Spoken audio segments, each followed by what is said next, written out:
उन्हाळ्यामध्ये उष्णतेचा दाह हा वाढतच असतो. अशा वेळी आपण आपल्या आहारामध्ये काही थंड प्रकृतीच्या पदार्थांचा समावेश केला पाहिजे. नाचणी ही थंड गुणधर्माची असल्यामुळे शरीराला बरेच फायदे मिळतात. नाचणीमध्ये भरपूर प्रमाणात प्रोटीन, फायबर, कॅल्शियम, लोह असते. शरीराची झीज भरून निघते. आज 5 मिनिटात तयार होणारा नाचणीची घावणे हा नाश्ता बनवणार आहोत. नमस्कार, सविताज किचनमध्ये सर्वांचे खूप खूप स्वागत. इथं मी नाचणीचं पीठ घेतलं आहे. 1 वाटी असं मी नाचणीचं पीठ घेतलं आहे. नाचणीची घावणं आपल्याला जाळीदार अशी बनवायची आहेत.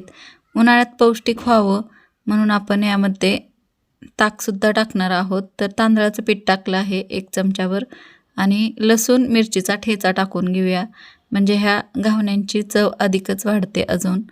तर यामध्ये जिऱ्याची पावडर टाकू शकता तुम्ही. आणि इथं 1 वाटी असं ताक घेतलं आहे मी. 1 वाटी ताक आणि 1 वाटी पाणी असं घेतलं आहे. तर थोडं थोडं पाणी करून आपण हे पीठ मिश्रण तयार करून घेऊया, ह्या पद्धतीने गुठळ्या न करता. तर तांदळाचं पीठ थोडंसं जास्त टाकलं की कुरकुरीत घावणे होतात, म्हणून 2 चमचे असं जरी तांदळाचं पीठ टाकलं ना तरीसुद्धा छान असे हे घावणे होतात. जर मऊ लुसलुशीत पाहिजे असतील तर 1च चमचा टाका नाचणीच्या पिठामध्ये. मला थोडंसं कुरकुरीत आवडतात म्हणून 2 चमचे असं मी तांदळाचं पीठ टाकलं आहे. तर आता 1 वाटी ताकाला आपण 1 वाटी असं पाणी टाकून घेतलं आहे. हे मिश्रण हे आपल्याला सरसरीत बनवायचं आहे. ह्या पद्धतीने बघू शकता, ताकासारखं पातळ आपल्याला हे मिश्रण थोडंसं बनवून घ्यायचं आहे, म्हणजे मऊ लुसलुशीत आपले हे घावणं तयार होतात. तर मीठ चवीनुसार टाकूया. हे मिश्रण छान असं मिक्स करून घेऊया आपण. यामध्ये कट केलेली कोथिंबीर पण टाकू शकतो आपण. तर कट केलेली कोथिंबीर टाकल्यामुळे हे घावणे छान दिसतात पण आणि छान लागतात पण. आणि कोथिंबीर, यामध्ये कोथिंबीर खाल्लेली चांगलीच असते म्हणून कोथिंबीर जरूर टाका. आणि आता हे मिश्रण आपलं तयार आहे. झाकून ठेवूया साईडला. आणि याच्यासोबत घावण्यांसोबत खाण्यासाठी आपल्याला चटणी बनवायची आहे. ओल्या नारळाचे काप घेऊया. तुमच्या आवडीनुसार तुम्ही कमी जास्त करू शकता नारळाचे काप. तर इथं 1 वाटी असं मी नारळाचे काप घेतले आहेत. यामध्ये टाकूया आता थोडीशी कोथिंबीर, देठासहित टाकली आहे कोथिंबीर. लसूण पाकळ्या 3 ते 4, अद्रक थोडंसं टाकलं आहे आणि मिरची 1 ते 2 टाकल्या आहेत. आणि थोडंसं चिंच टाकलं आहे. इथं तुम्ही गूळसुद्धा वापरू शकता आवडीनुसार.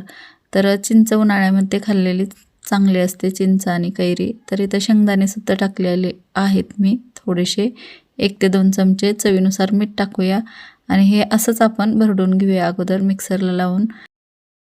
पाणी टाकून छान अशी याची पेस्ट करून घेऊया. चटणी आपली तयार आहे. तर याला तडका देऊन घेऊया, एका वाटीमध्ये काढूया हे. जर पाणी तुम्हाला पातळ हवी असेल चटणी, तर अजून थोडंसं तुम्ही पाणी टाकू शकता. घावण्यांसोबत ही चटणी अशा पद्धतीने खाल्लेली किंवा बनवलेली छानच लागते. तर आता तडका देऊन घेऊया. 1 चमचा तेल गरम करून घेतलं आहे. पाव चमचा मोहरी टाकली आहे, पाव चमचा जिरी टाकली आहे आणि 1 बेडगी मिरची टाकली आहे. हिंग थोडंसं टाकलं आहे आणि यामध्ये कढीपत्त्याची पानं टाकून आपण हा तडका चटणीवर टाकूया. छान लागते अशा पद्धतीने बनवलेली चटणी. आणि ही नाश्ता रेसिपीसुद्धा एकदम 10 मिनिटात तयार होते, अगोदर जर तयारी असेल तर. तर ही तळापासून आपल्याला हे पीठ हलवून घ्यायचे आहे आत्ता. आणि तवा छान तापला पाहिजे. तवा तापला की गॅसची फ्लेम मोठी ठेवायची. पीठ आपण एकदा तळापासून वरती हलवून घ्यायचं आणि मग बाहेरच्या बाजूने आतल्या बाजूला गोलाकार पद्धतीने पीठ तव्यावर सोडायचं. तुम्ही पाहू शकता पीठ गरम तव्यावर पडताच किती छान जाळी सुटते. आणि मग अर्धा मिनटासाठी किंवा 1 मिनटासाठी आपण हे झाकून ठेवूया मध्यम ते बारीक आचेवर. मध्यम आचेवर मी 1 मिनटासाठी झाकून ठेवलं होतं. अशा पद्धतीने लगेचच काढायचं नाही घावणं, नाहीतर हे तुटतं. तर 1 मिनिटभर थांबायचं. कडा आपोआपच सुटली जातात ह्या घावण्यांच्या.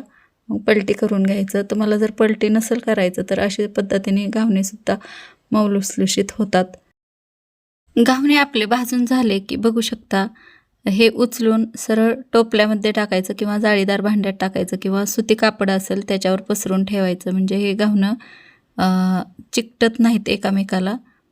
ह्या पद्धतीने जाळीदार टोपल्यावर ठेवायचं. किती छान मऊ लुसलुशीत झाले आहे. ह्याच पद्धतीने अजून एकदा आपण घावणे बनवून घेऊया नाचणीचे. तळापासून हे पीठ छान असं ढवळून घ्यायचं. मोठा गॅस करायचा, गॅसची फ्लेम मोठी करायची आणि हे घावणं गोलाकार असं टाकून घ्यायचं बाहेरून मध्यभागीपर्यंत. अर्धा मिनटासाठी झाकून ठेवायचं. झाकलं की थोड्या वेळ वाफ जाऊन द्यायची एक अर्धा मिनटासाठी आणि नंतरच हे पलटवून घ्यायचं किंवा पलटवायचं नसेल तरीही चालेल. छान अशी आपली जाळीदार अशी नाचणीची घावणं तयार झाली आहेत. मऊ लुसलुशीत पाहू शकता. खूप छान लागतात, चवदार लागतात. कोणाकोणाला नाचणीची घावणं आवडत नाहीत, पण ह्या पद्धतीने बनवलेली नाचणीची घावणं खूप छान होतात.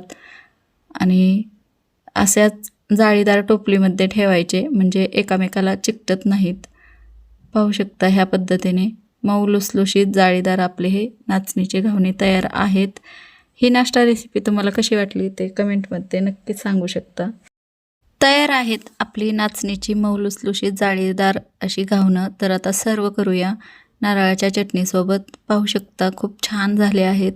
दिसायला पण छान आहेत आणि खायलासुद्धा पौष्टिक आहेत आणि चवीलासुद्धा भारी आहेत. तर नारळाच्या चटणीसोबत आपण सर्व करूया. छान मस्त अशी घावणं तयार आहेत. ही रेसिपी आवडली तर व्हिडिओला लाईक करा. मित्रमैत्रिणींसोबत व्हिडिओ शेअर करा.